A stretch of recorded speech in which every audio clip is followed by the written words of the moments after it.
Welcome to the Dispersed Church, or as some have called it, Lincoln Park and Lynnwood United Methodist Churches, the Home Edition. We are once again experimenting a bit. We are shortening the time we're spending on announcements here on Facebook Live. We send these out each week to our email list, and if you don't have email and need a copy sent in postal mail, then let me know and we'll get those to you. Remember that if you're on Facebook, you can type in the comment box below or beside the video, and I will see it, as will everyone else. If you're joining us live or if you're listening to the recording later, please say hello in that comment box so we'll know that you're here. Either I or one of our staff will be able to respond to you, so feel free to comment during the service. It won't interrupt. If you're not on our email list, you might want to join so you can stay up to date. Again, just drop me an email or call me or go to our website at lincolnparkmethodist.org to get on that list. The work of the church continues, and so if you would like to contribute financially toward that work, we have 3 ways you can do so while we are unable to gather together in the same space.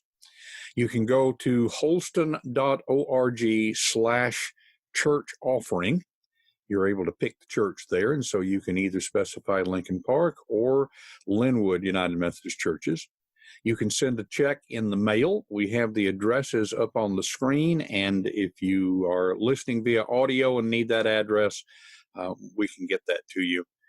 We can also accept offerings via PayPal, and you don't necessarily have to have a PayPal account, although it does save a few dollars in terms of fees.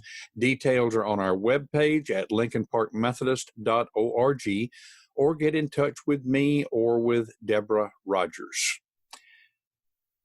We're very glad you're here, whether joining live or via recording, and we want to extend a special welcome to you. Hope that when all of this is over, maybe we can meet in person.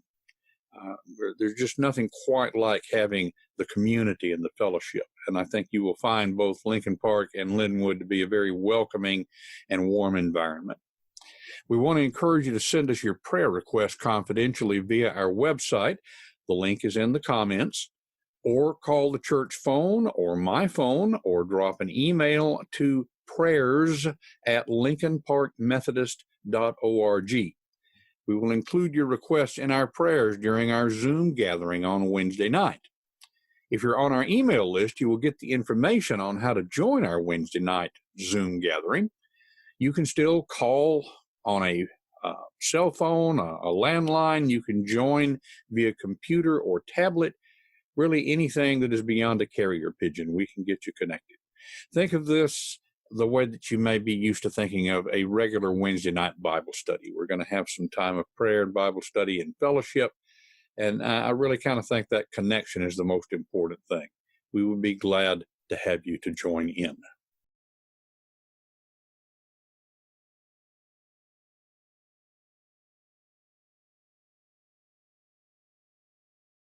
I can remember as a teenager telling a teacher something along the lines of, "It's a free country, I can do what I want." And the teacher wisely replied, "You're right, you can do whatever you want. And you can also have the consequences of doing whatever you want." Now, this is actually the idea of freedom that underlies the foundations of this country. When the Declaration of Independence talks about life, liberty, and the pursuit of happiness, it doesn't guarantee happiness. It means that you are free to take whatever chances you choose to with your own life, and that carries with it that you own the results of what you do. Within this context, there's also the idea that there are human laws which can be arbitrary, and there are laws of nature which are not. You can try to violate the law of gravity, for example, and you have the freedom to jump out of a window, but you do not have the freedom to avoid the consequences of that choice. The law of nature, that is gravity, will hold. Now, if this seems kind of philosophical, it really comes into practical play as the Apostle Paul writes to the Corinthians. Many of them had the idea that because they were free from the law, that meant that they were free to do whatever they wanted to do. In 1 Corinthians chapter 10, verses 6 through 13, he says this, These things were examples for us, so we won't crave evil things like they did. Don't worship false gods like some of them did. As it is written, the people sat down to eat and drink, and they got up to play. Let's not practice sexual immorality like some of them did. And 23,000 died in one day. Let's not test Christ like some of them did and were killed by the snakes. Let's not grumble like some of them did and were killed by the destroyer. These things happened to them as an example and were written as a warning for us to whom the end of time has come.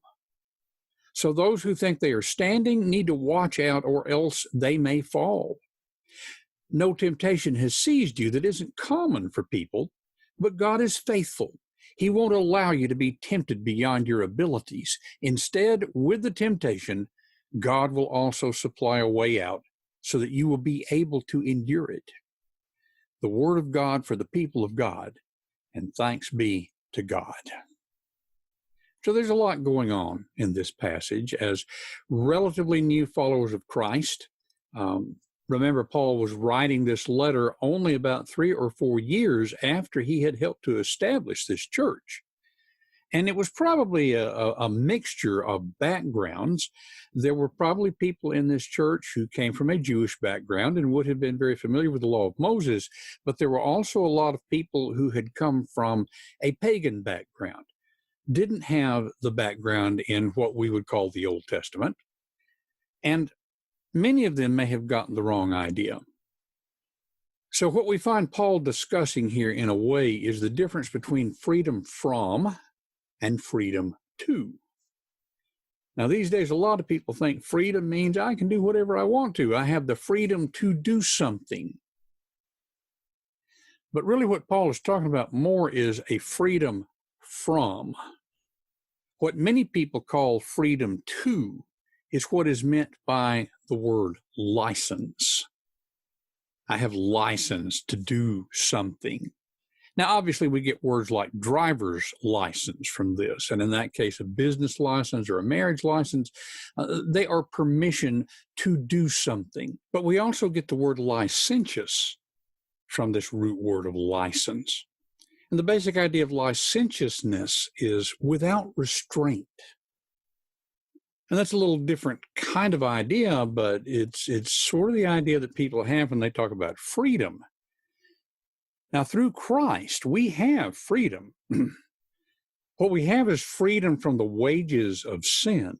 And the Bible tells us the wages of sin is death. It's not freedom from God's law, but fulfillment of that law. That's what Jesus did. Now, the law of Moses represented specific applications of the 2 greatest commandments that Jesus told us about. And those commandments predate the law of Moses. When a lawyer came to him and said, "Teacher, what is the greatest commandment in the law?" he probably had in mind the 10 commandments. But Jesus replied in verse 37 of Matthew 22, "You must love the Lord your God with all your heart, with all your being, and with all your mind. This is the first and greatest commandment. And the second is like it. You must love your neighbor as you love yourself." All the law and the prophets depend on these 2 commands. And so what we see from this is that love is the basis of the laws of God. Now, these days when people talk about law, very often what they're talking about is where are the boundaries? And it's good to know where those boundaries are, but the focus is on what do I have to do? What can I get away with? We also see a lot of people who are insisting on their rights, and we know that was part of what was going on here in the 1 Corinthian letter. People who were wanting to say, this is my right to do this. Our approach to law, in practical terms, is usually something that we try to use to control other people. I can remember in my early days in pastoring, A couple came in my office one day and they were upset with each other. They both had their Bibles. They had them out to, I think it's Ephesians chapter 5, where it talks about what husbands are supposed to do and what wives are supposed to do. And so he was looking at Ephesians 5 and talking about what the wife was supposed to do, and she was talking about what the husband was supposed to do. And I literally said, wait a minute, I see the problem. And I took the Bibles out of their hands and swapped them. And they looked confused for a moment. And I said, y'all had each other's Bibles. Husband, you're supposed to be focusing on what the husband's supposed to do. And wife, you're supposed to be focusing on what the wife is supposed to do. It's not about what other people are supposed to do. And they looked like they'd been struck by lightning. The thought had not occurred to them. In a lot of ways, legalism leads to using passages such as we might find in this same letter in 1 Corinthians chapter 8, verses 8 and 9. Paul says, food won't bring us close to God. We're not missing out if we don't eat, and we don't have any advantage if we do eat. But watch out, or else this freedom of yours might be a problem for those who are weak. And I think you know the passage, and you know that there's a similar discussion in Romans chapter 14. I can remember growing up people who would use that passage to say, you can't do X, whatever X is, because it offends me. In other words, they were using what's in the Bible to try to control somebody else. Now, the book of 1 Corinthians is probably best known for 1 Corinthians 13, and we will spend some time with that in coming weeks. We are, after all, on the journey to Corinth this month, and we're in a series about that. But I think the reason 1 Corinthians 13 stands out is because it is such a wonderful discussion about love and the nature of love and what love is. In one way, we could sum it up this way: love is about what we do for someone else, not what someone else can or must do for us. Adam and Eve, they were free to choose. They were not free of the consequences of their choice. The consequences had to be there. And so what we saw was that God balanced the accounts himself. My students sometimes ask how many speeches they have to do. I usually tell them to think in terms of how many speeches they get to do. It's not just playing with words, you see. It completely changes the experience that they have. It's a different way of looking at it. And so what I would suggest to us this morning is that as Christ followers, we should be less concerned about what we have to do or what we can get away with, and more concerned about the appropriate response to the freedom from sin that God gave us through the life, suffering, death, and resurrection of Jesus. I know it's a cliche, but there is a real question behind the popular saying, what would Jesus do? I'll guarantee you, Jesus would not be asking what he could get away with. Whatever he does, he is acting out of love. Would you pray with me? Father, thank you for the freedom from sin that you have given to us. Thank you for the opportunity to choose to act out of love. Help us to clearly see the consequences of the choices we make, so that we may make loving choices and thereby reflect the image of Jesus to the world. In the name of Christ, amen.